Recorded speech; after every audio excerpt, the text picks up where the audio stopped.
Баршаңызға сәлем. Біз жеткізгендер отбасы. Бұл арна біздің ауылдағы өміріміздің бейнесі. Қаладағы қарбалас өмірден гөрі біз табиғатпен үндесіп, қарапайым тіршілікті бағалап өмір сүреміз. Біз үшін ең басты нәрсе әрбір сәтті толыққанды, шынайы түрде өткізу. Бұл арна арқылы біз ауыл өмірін, оның қарапайым әрі әдемі сәттерін сіздермен бөлісуді жөн көрдік. Ауыл тіршілігі бұл жай ғана егін егу, мал баптау емес. Бұл шынайылық, еңбек және әрбір сәттің құндылығын түсіну.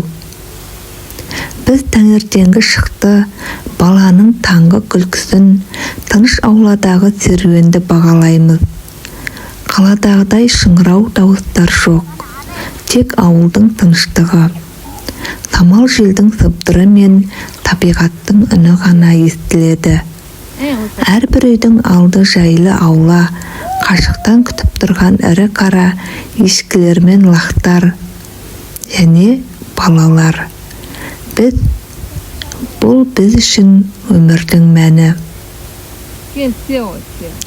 Бұл арна арқылы біз ауыл тіршілігін ғана емес, өзіміздің күнделікті өмірімізді, жұмысты, балалардың өсіп жетілуін, жануарлармен қарым-қатынасымызды, отбасылық құндылықтарды көрсетеміз. Әрбір видеода біз осы сәттерді табиғи түрде түсіреміз. Бұл біздің табиғатпен, жермен және бір-бірімізбен тығыз байланысымыздың айқын дәлелі. Біз осы бейнелер арқылы сіздерге ауыл өмірінің шынайы, жылы және тыныш атмосферасын жеткізгіміз келеді.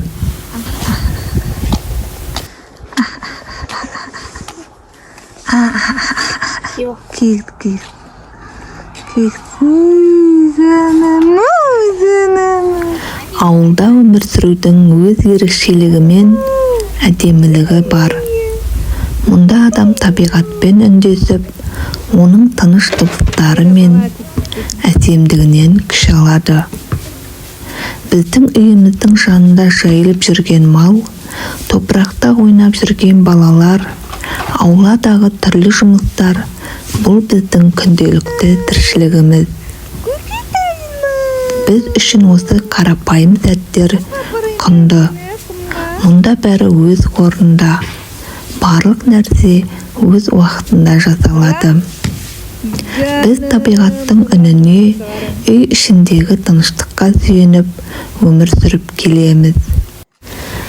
Үйдің алдындағы кең аула біздің тіршілігіміздің бөлігі. Мұнда әрбір таң біз үшін ерекше басталады. Ауладағы баланың күлкісі, малдың жайылып жүргені, иттің қуанышты жүгіргені, бәрі табиғаттың бір бөлшегі сияқты. Әрбір сәтте біз осы сәттерді бағалап, өмірдің қарапайым қуанышын сезінеміз.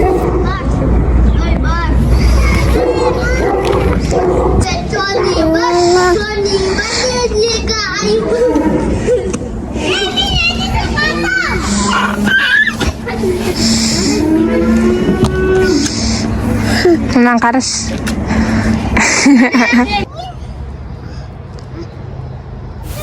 Балалар біздің болашағымыз, біздің өміріміздің жарқын тұстары.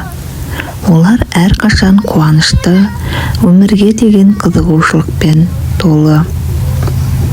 Ауылда балалардың ойнағаны біздің күнделікті тіршілігіміздің маңызды бөлігі. Олар табиғаттың бір бөлігіне айналып, өзінше әлемді зерттейді.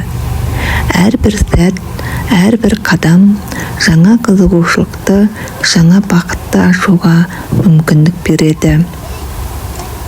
Балалардың топырақпен ойнауы, ағаштардың арасымен жүгіріп, ауылдағы барлық нәрсені зерттеп жүргені, бұл бізге өмірдің қарапайым және табиғи жақтарын еске салады. Біз балаларға қаладағыдай жүктемелер мен тығыз графиктерді қоймаймыз. Мұнда олар еркін ойнайды. Кез келген сәттен ләззат алады. Олардың күлкісі мен шаттықтары біздің жүрегімізді жылытады. Балалар үшін әрбір сәт маңызды. Олар ойын барысында жаңа нәрселерді үйренеді. Өздерінің шекараларын сынап көреді. Ауылда балалардың еркіндігі мен табиғатқа деген қарым-қатынасы олардың болашағына үлкен әсер етеді. Біз оларды табиғатпен бірге өсіп, оны қадірлеуге тәрбиелейміз. Бұл сәттер тек балалардың ғана емес, барлығымыздың өміріміздің жарқын бөлігіне айналады.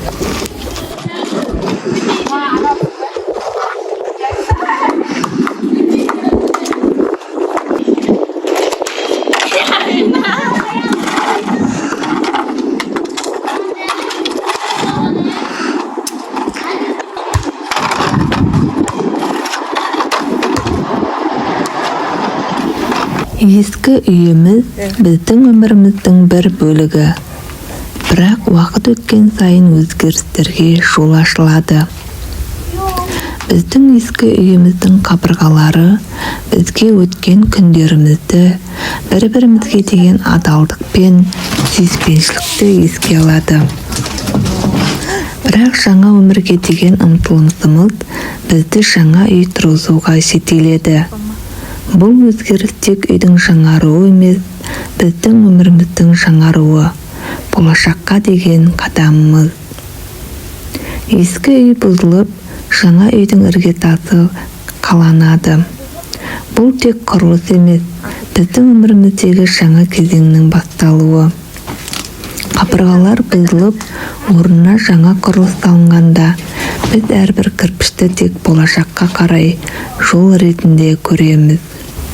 Бұл өзгеріс бізді тек күшті етеді.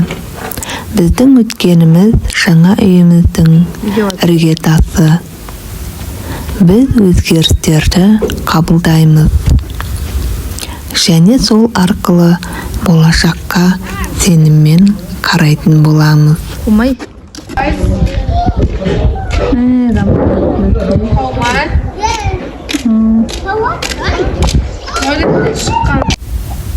Бұл біздің қазіргі тұрып жатқан үйіміздің көрінісі, яғни ішкі көрінісі.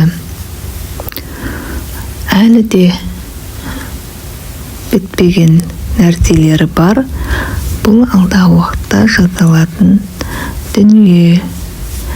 YouTube каналындағы көрермендермен, оқырмандармен, яғни бөлісіп отыратын боламыз. Мама видео түсіреді. Кімді?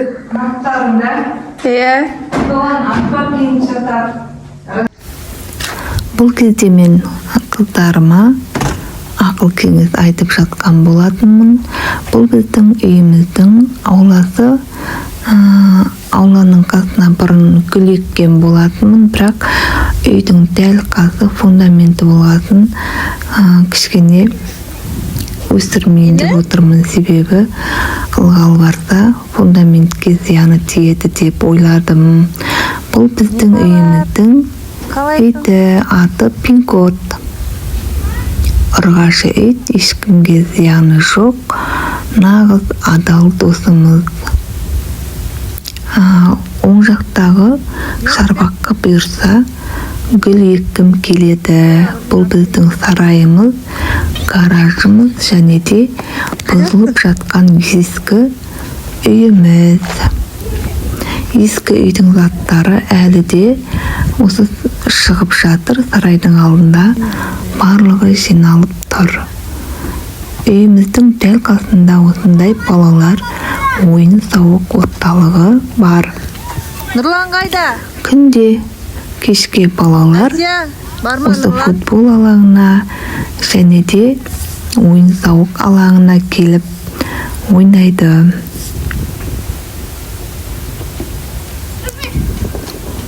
Бұл менің Алихан дейтін ұлының әкесінің киімін алып келе жатыр. Пью-пью-пью. Пью-пью-пью. Ағайынды бауырлар. Екеуі де немере бауырлар, құрдас, бір сыныпта оқиды. Қазір ешкілеріміз келеді. Ешкі сауатын боламыз. Мінекей.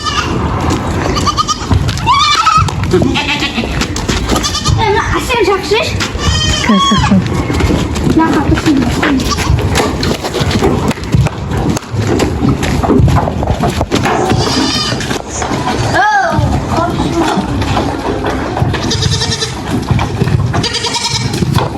Спортсмен істеме болмайды деп атпады.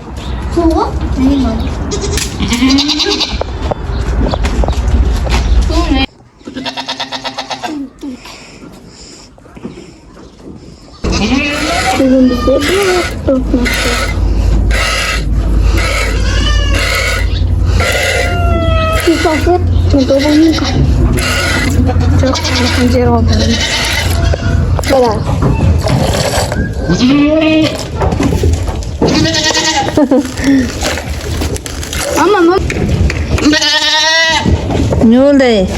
Ана соның не істеуінде?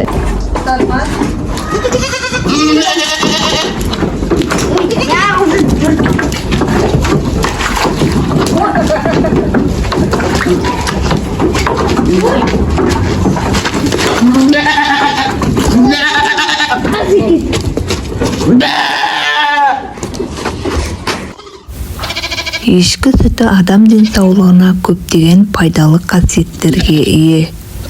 Оны жиі пайдалану арқылы ағзаға қажетті дәрумендер мен минералдарды алуға болады.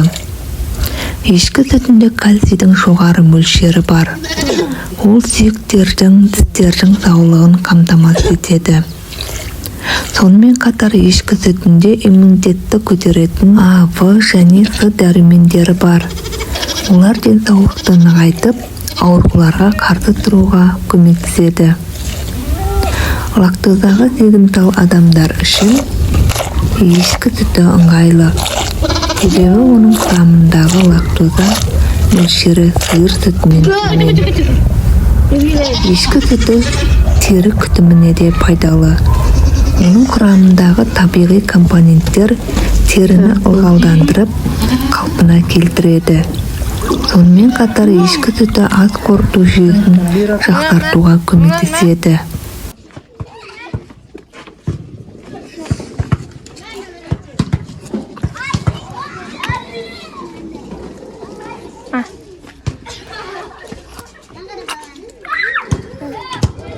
Ойнапсың ба? Қолмен ұстап, қолмен ұстап. Іші тез әй, іші.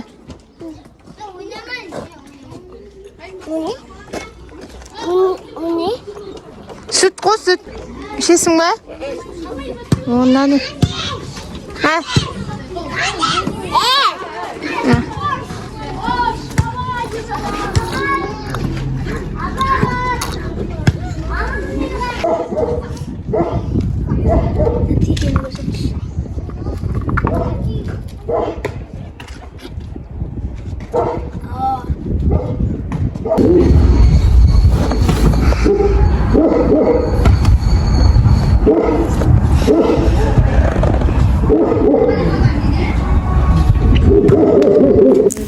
Бұл біздің даярлықтағы Әбдірахман ұлымыздың сабақ жазуы.